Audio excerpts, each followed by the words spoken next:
so glad to be in Kenya because, I live in England and they know nothing about Africa. The only thing they know about Malawi is Madonna stole a baby. I miss my little brother.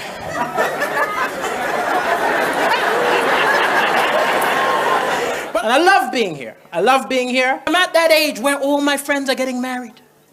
And married people forget how horrible it is being single. They do.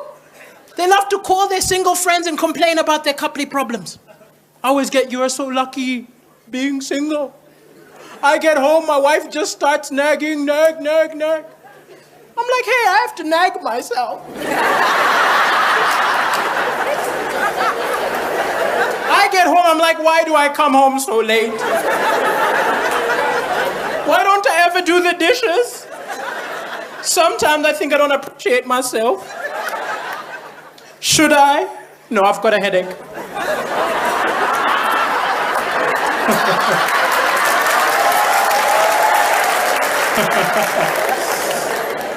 Well, I was telling you that I'm single, but I wasn't always. I was with a beautiful woman called Nicole. We're together 5 years, but we always used to argue. She felt I wasn't ambitious enough. You're a comedian, huh? Why aren't you more ambitious? Why don't you have your own TV show like Churchill? Why? Be more ambitious. I said, come on. I try my best. I love my life. I'm happy. She said, no, you're not happy. I said, I think I'm happy. She said, no, you need to be more ambitious. I did not sign up for somebody who's going nowhere. I snapped. I told her, look, you knew I wasn't ambitious the day we met. Of all the women in the bar, I approached you.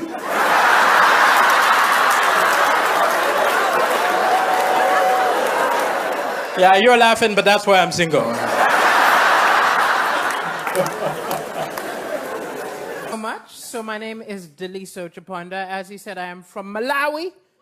Yes, from Malawi. And I've been living in the UK now 7 years, and I still do not fit in.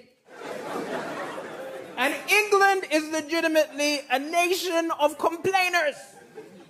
Everybody hates their jobs. They hate their weather.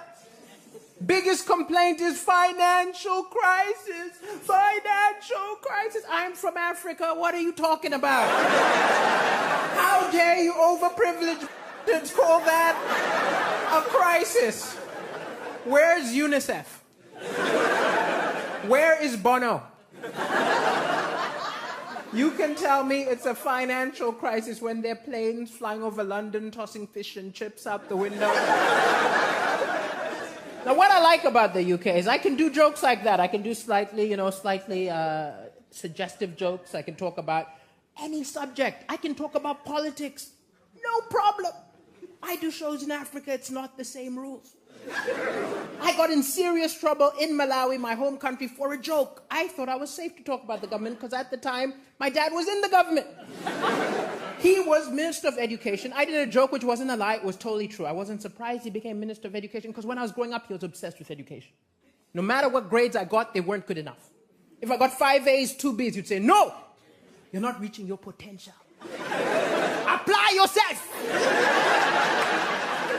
If I got 7 A's, 1 B, no! You're not reaching your potential. Apply yourself. And I understand, he just wants me to be like him, he wants to be proud of me. And, I'm proud of him. So I call him and talk about Malawi a lot. Once I called him, I said, Dad, we've got food shortages all over Malawi. Teachers are on strike. I don't think you're reaching your potential. Maybe you should apply yourself. When I was a teenager, I started acting up. In the UK, what your parents would probably do is call a psychiatrist, something like that. My dad called an exorcist. Now, I don't know if any of you have ever been exorcised. I don't recommend it. They strap you to a bed with ropes. They start pouring holy water in your mouth. I was coughing and sputtering. My dad didn't think this was enough. He believed you spared the rod. You spoiled the child. There was a big wooden cross. He grabbed it, passed it to the priest and said, beat him!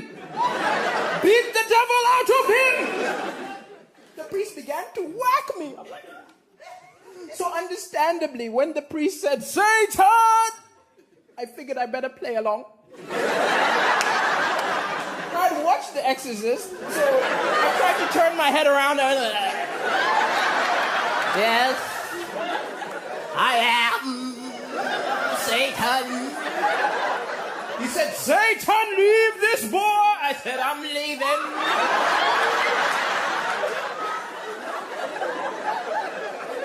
Then I got a great idea. I pointed at my dad and said, I'm going into him.